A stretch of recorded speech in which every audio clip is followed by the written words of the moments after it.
পৌষ মাস চলাকালীন বাড়ি থেকে এই কয়েকটি জিনিস ভুল করেও কাউকে দেবেন না। কাঙাল ও দরিদ্র হয়ে যাবেন। যদি খুব সহজে বুঝিয়ে বলি, তাহলে এই জিনিসগুলি দান করলে গৃহলক্ষ্মী এতটাই রুষ্ট হন ও রেগে যান, তিনি সংসার ত্যাগ করেন, যার ফলে সংসারে চরম দারিদ্র্য, অর্থকষ্ট, অভাব নেমে আসে। বিভিন্ন জটিলতা এবং বাধার মুখে পড়তে হবে পরিবারের প্রত্যেক সদস্যকে। তাই পরিবারের কল্যাণে পৌষ মাসে কি দান করবেন ও করবেন না সেই বিষয়ে জানা প্রয়োজন। আজকের এই পর্বে আপনাদের আমরা জানাবো পৌষ মাসকে কেন খড় মাস বলা হয়, এ মাসে কোন জিনিসগুলি ভুল করেও দান করা উচিত নয় এবং এরই পাশাপাশি কি কি দান করা অত্যন্ত শুভ, এই মাসে কোন কাজগুলি করলে মা লক্ষ্মীর কৃপা লাভ করবেন। নমস্কার দর্শক বন্ধুরা, সিংহরায় রুরবেলের নতুন আরও একটি ভিডিওতে আপনাদের স্বাগত জানিয়ে আমরা সরাসরি আজকের আলোচনার মূল পর্বে প্রবেশ করছি। বাংলা ক্যালেন্ডারের হিসাবে পৌষ মাস হল বছরের নবম মাস। পৌষ মাসে সূর্যদেব ও ভগবান নারায়ণের পূজা অত্যন্ত ফলপ্রসূ বলে মনে করা হয়। এই মাসে সূর্য দেবতাকে ভগ নামে পূজা করা হয়। সূর্য ধনু রাশিতে প্রবেশের সঙ্গে সঙ্গে পৌষ মাস শুরু হয়। এমন অবস্থায় পৃথিবীতে সূর্যের প্রভাব কমে যায়। এর কারণে দিন ছোট হয় ও রাত হয় দীর্ঘ। যেহেতু সূর্যকে সমস্ত গ্রহের অধিপতি বলা হয়, তাই সূর্যের এই অবস্থান অন্যান্য গ্রহ এবং নক্ষত্রের ওপরও বিরূপ প্রভাব ফেলে। তাই পৌষ মাসে সূর্যকে মলিন মনে করা হয়।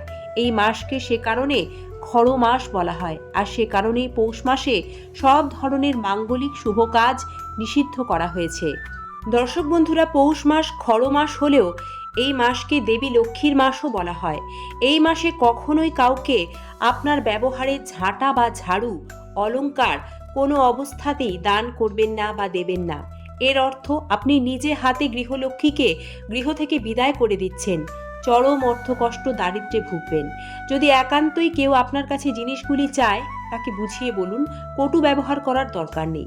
কিন্তু মনে রাখবেন, কেউ চাইলে বা দান করার নামেও এই জিনিসগুলি যদি আপনি বাড়ি থেকে পৌষ মাসে বাড়ির বাইরে বার করেন, এর অর্থ আপনি দারিদ্র্যকে নিমন্ত্রণ জানালেন নিজের সংসারে, যা আমরা কেউ চাই না। আমরা প্রত্যেকেই চাই প্রত্যেক দিন আমাদের উন্নতি হোক, আর্থিক উন্নতি আমরা সকলেই প্রার্থনা করি। দর্শক বন্ধুরা, দান পুণ্যের পাশাপাশি পৌষ মাসে অবশ্যই সূর্যদেবের পুজো করুন। নিশ্চিতরূপে আর্থিক উন্নতি হবে, কর্মে সফলতা আসবে। কারণ পৌষ মাসের অন্যতম আরাধ্য দেবতাই হলেন সূর্যদেব। তাই এই মাসে একজন সুস্থ প্রাপ্তবয়স্ক ব্যক্তির সূর্যোদয়ের আগে ঘুম থেকে ওঠা উচিত। ঘুম থেকে উঠুন, তারপর স্নান সম্পন্ন করুন, শুদ্ধ বস্ত্র পরুন, সূর্যদেবের স্তব করুন, সূর্যদেবকে অর্ঘ্য নিবেদন করুন। অর্ঘ্যকালে তামার পাত্রে জলের সাথে একটি লাল ফুল, সামান্য সিঁদুর ও একটু আখি গুড় মিশিয়ে নেবেন। ওম আদিত্যয় নমঃ মন্ত্র জপ করতে পারেন, সূর্য প্রণাম মন্ত্র জপ করবেন। নিয়মিত পৌষ মাসে এইভাবে সূর্যদেবের পুজো করলে সূর্যদেবের আশীর্বাদে মনস্কামনা পূর্ণ হয়। আপনি সুস্থ নিরোগ থাকবেন এবং মান, যশ, আর্থিক উন্নতি, কর্মে সফলতা, খ্যাতি, প্রতিপত্তি আরও অনেক সুফল লাভ হবে। দ্বিতীয় যে জিনিসটি ভুল করেও পৌষ মাসে কাউকে কোনো অবস্থাতেই দেবেন না, তা হলো কালো অথবা হলুদ সর্ষে। সর্ষের তেলও পৌষ মাসে কাউকেই দেবেন না, নইলে ভুগতে হবে মারাত্মক গ্রহদোষে। বিশেষ করে শনির দোষে ভুগতে হবে। আর এই গ্রহদোষে একবার পড়লে তা চলবে দীর্ঘকাল। সমস্যায় জেরবার হয়ে যাবে জীবন।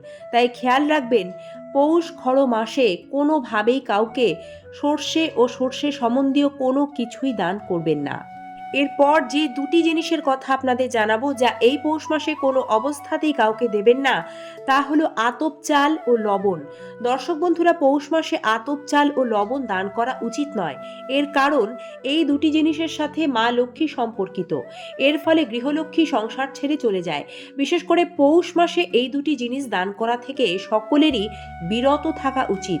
না হলে দারিদ্র্য, আর্থিক কষ্টে জীবন শেষ হয়ে যাবে। তাই খেয়াল রাখবেন, পৌষ মাসে রান্নাঘর থেকে কখনোই লবণ ও আতপ চাল দেবেন না। তা না হলে দারিদ্র্য হবে নিত্য সঙ্গী। এই পৌষ মাসে সন্ধ্যার পর কাউকে দুধ ও দই দেবেন না, কারণ এগুলির সাথে সম্পর্কিত শুক্র গ্রহ। শুক্র আমাদের পার্থিব সুখ স্বাচ্ছন্দ্যের কারক গ্রহ। শুক্র গ্রহ বলবান থাকলে আমরা পার্থিব সুখ স্বাচ্ছন্দ্য ভোগ করতে পারি, আর শুক্র গ্রহ যদি দুর্বল হয়ে যায় তাহলেও কিন্তু দারিদ্র্য যোগ তৈরি হয়, অর্থাভাব, অর্থ কষ্টে ভুগতে হয়। সে কারণে এই জিনিসগুলিও পৌষ মাসে দান করা উচিত নয়। বন্ধুরা, এরই সঙ্গে আপনাদের জানাবো পৌষ মাসে কোন জিনিসগুলি দান করলে প্রচুর আর্থিক উন্নতি হবে, সমৃদ্ধি আসবে জীবনে। পৌষ মাসে গুড় দান করা শুভ। এই পৌষ মাসে গুড় দান করলে আপনার কুণ্ডলিতে সূর্যের অবস্থান মজবুত হবে। সূর্য দেবতার আশীর্বাদে জীবনে সার্বিক সফলতা লাভ করবেন। যদি দেখছেন আপনার কোনো কাজ বহুদিন ধরে অমীমাংসিত রয়েছে, মনের ইচ্ছে পূর্ণ হচ্ছে না, তাহলে অবশ্যই বলবো পৌষ মাসে আপনি সামান্য হলেও জাফরান দান করুন, কারণ এই মাসে জাফরান দান করলে আপনার কাজে আসা বাধা বিঘ্নগুলি দূর হবে। বন্ধুরা, প্রত্যেকেই খেয়াল রাখবেন, পৌষ মাসে যে যে বাড়িতে এই মুহূর্তে আছেন সেটা ছেড়ে কোনো অবস্থাতেই অন্য কোনো বাড়িতে কোনো মতেই যাবেন না।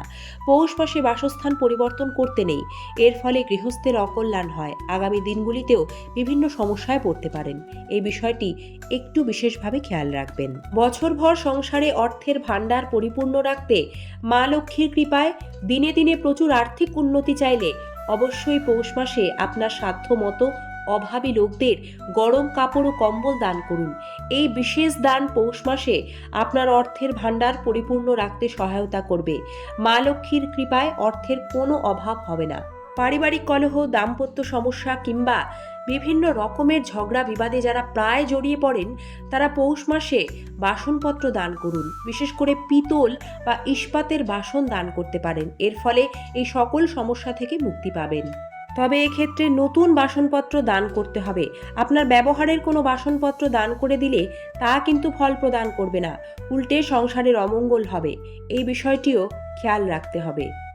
সবচেয়ে গুরুত্বপূর্ণ এই পর্বের যে বিষয়টি তা হলো দান হতে হবে আন্তরিক ও বিনয়ী। সঠিক জিনিস দান করতে হবে।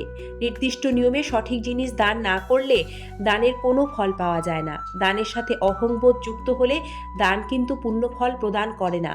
তাই দান আন্তরিক, বিনম্র, বিনয়ী হলে দানের ফল পেতে দেরি হয় না। আজকের পর্বটি এখানেই শেষ করছি।